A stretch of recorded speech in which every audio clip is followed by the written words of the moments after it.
Министрлер кабинетинин төрагасынын орун басары УКМКнын төрагасы Камчыбек Ташиев бүгүн 27 октябрда Кара Суу районунда жарыкка келген үчемди көргөнү төрөт үйүнө барды. Аларга президент Садыр Жапаровдун атынан 500 000 сом тапшырды. Ошондой эле бул үй бүлөнүн ижарада турарын эске алып, Ош шаарынан 3 бөлмөлүү батир белекке берди.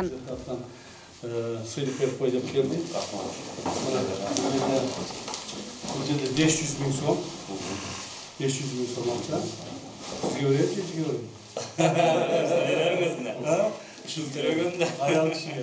Анан сырткары биз өзүнө келгенден кийин билдик. Силердин турмуш шартыңар оор экен. Турмуш шартыңар оор экен, үйүңөр жок экен. Үй керек деп бизге ушу үйдө турат экенсиңер. Анан кийин биз өзүбүздүн кызматкерлерге Оштон өзүбүздүн ошо улуттук коопсуздук мамлекеттик комитеттин кызматкерлерине үй даярдап койдук. Өзүбүз көргөнчү.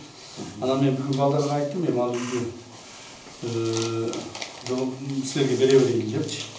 Бере берип чечтик. Ошондо мына бул жерде 3 комнаталуу үй, жаңы үй силерге мына сенин атыңарга жазып, сону кылып бердик. Бар документтерди. Рахмат. Макулбу? Алла таала сизден разы болсун. Анан сиздер турамыздар бирдек мына чоң кызым Давид уулум бар деген ушул садикке берелмек да. Ушуларды садикке чечебиз.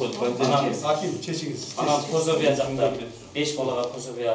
Анда чечебиз. Макулбу? Анда чечебиз. Сиз көп балдарыбыз көбөйүп төрөтө бериң, биз аягын чече беребиз. Эми ушу сиздер бар ушу Кыргызстан өнүгүп атат. Ушу анан врачтарга биринчи очереден врачтарга рахмат, ушу аялдын төрөт алганына. Мына көлүктөрү туулган турат. Алсыңар, качан чыгасыңар? Врачтарыбызга рахмат. Нурсулуу бир кызыңыз, экинчи кызыңыздын аты Айсулуу, ой красавицалар ай. Айсулуу. Күнсулуу.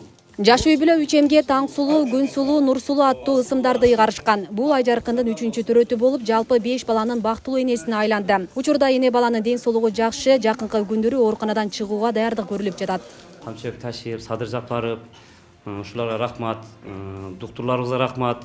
Роддомдо төрөтүп алышты санаман. Кыргызстаныбызда ушундай эгиздер, бактылуу семьялар көбөйсүн. Эл журтубузга рахмат, тынчылык болсун. Сиздерге да рахмат. Жолошкинер 36 аскер бөлүгүнүн лук механизациясы сыран башталды.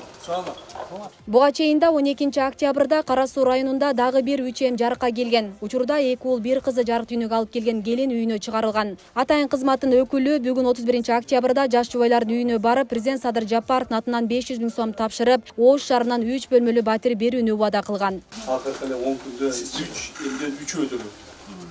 Экөө Кара Суу районунда бирөө нарын. Ошолорду мына бирөөсү сиздер болуп атасыздар, бактылуу үй бүлөсүздөр. Мына бактылуу ата энесиздер, сиздерге куттуктайбыз дагы бир жолу. Анан сырткары мына урматтуу президентибиздин белеги. Бул жеке келинге бересин деп өзү айтты. Президент келинге 500 000 сом. Майли, рахмат. 500 000 сом акча президентибиз ошол барып атайы барып куттуктап келди. Зерикпей үйлөрүнө барып. Рахмат. Келдигенде ушу мына силерди издеп келдик. Бактылуу болсун балдарыбыз. Балдарыбыз ушул мамлекетибизге, эл журтубузга кызмат кылган, мына атасындай кызмат кылган жигиттерден, кыздардан болсун. Айтканыңыз келсин. Сиздердин бактыңыздар болсун, жакшылыктар болсун, Рахмат. Анан кийин командир бир нашоланын бетинен бир сүйүп коет. Сиздей болsun деп. Жолборс сүрөк жигиттерден болду. Менде генерал. Элдин батыры болду, Ниет кылып жүрдүм. Жолборс сүрөк ушундай элим жүрсүн деген жигиттерден болду. Үйүң барбы жокпу? Үй ушул жерде. Сиздер менен чогуу турабыз. чогуу турат. Сизге балаңар. Жалгыз Барып келип иштейт да ошого барып. Эме кылабыз. Мына азыр Ош шаарында ипотекага үй салынып атат, сол үйдө салынып атат. Кудай кааласа ошону отметке калып койгула, макулбу? Ош шаарынан бул балага 3 комнаталуу чоң жакшынакай үй берейин. Мына бала чакаң бар экен, келинчегиң баардык ушулар менен сен бактылуусуң. Мындан да жакшылап мамлекетке кызмат кылгыла. Макулбу? Элге кызмат кылгыла. Үчемдин ата-энеси жаш үй бүлөлөрдүн катарын толуктайт. Апасы Нуриза Алмазбек кызы 25 жашта. Атасы Мирлан Дастан уулу аскер кызматкери болуп эмгектенет. Алардын буга чейин бир уулу болгон, азыр эми экинчи төрөттөн кийин Атай, Бакай жана Асел ысымдуу уул кыздуу болушту. Сүйүнүп, азыр деле толкунданып, ишенбей бир жагынан мындай эме болуп турам. Бул кубанычты бардык ата-энелерге деле каалайм. Кудай буйруп ушинтип бактылуу эне экенмин.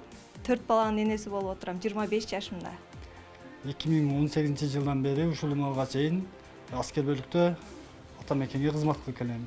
Ал эми келинчегим экөөбүз алгачкы бир балабыз бар эле. Азыр эми Кудайым бизге берип, кубанып, толкунданып турабыз. Азыр бизге 3 эмди белек кылып берди бизге Кудайым.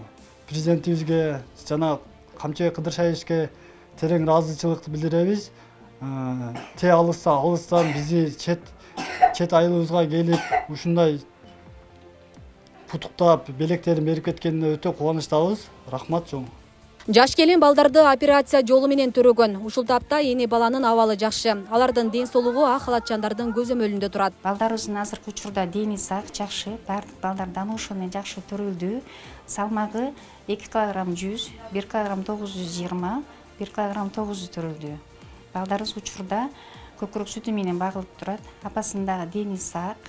Бейле кетсек 2024 жылдын октябрь айында Кара Суу райондук ооруканасында катары менен 3 эм төрөлүп олтурат. Маалыматка ылайык аймакта 17 жылдан кийин биринчи жолу 2-3 эм катары менен жарыкка келген. Алдыда дагы бир 3 эм төрөлүүсү күтүлүп жатканы кошумчаланды. Асел Сыдыкова, Замирбек Тойчубаев, Регион телеканалы, Кара Суу району.